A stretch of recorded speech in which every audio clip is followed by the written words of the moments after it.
sa higaan at ang maliit ay nagsabing umusog ka, umusog ka. At sila'y umusog, ang isa'y nahulog. Iyan ang mabait. May siyam sa higaan at ang maliit ay nagsabing umusog ka, umusog ka. At sila'y umusog, ang isa'y nahulog. Yan ang masipag.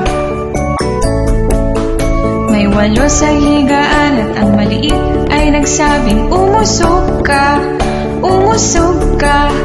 At sila'y umusog, ang isa'y nahulog. Yan ang masipag.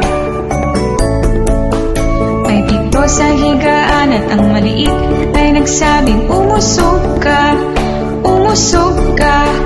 At sila'y umusog, ang isa'y nahulog. Yan ang maingay.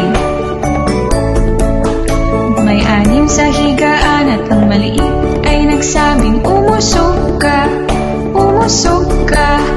At sila'y umusog, ang isa'y nahulog. Yan ang makulit.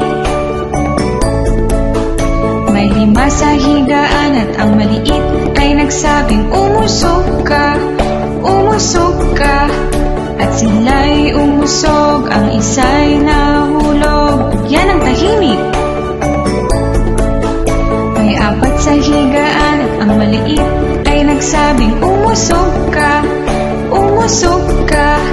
At sila'y umusog, ang isa'y nahulog. Yan ang malambing. May tatlo sa higaan at ang maliit ay nagsabing umusog ka, umusog ka. At sila'y umusog, ang isa'y nahulog. Yan ang makulit.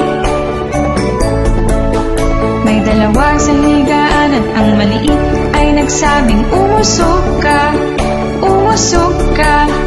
At sila'y umusog, ang isa'y nahulog. Yan ang masungit. May isa sa higaan at ang maliit ay nagsabing, oh, ang lungkot pala ng mag-isa.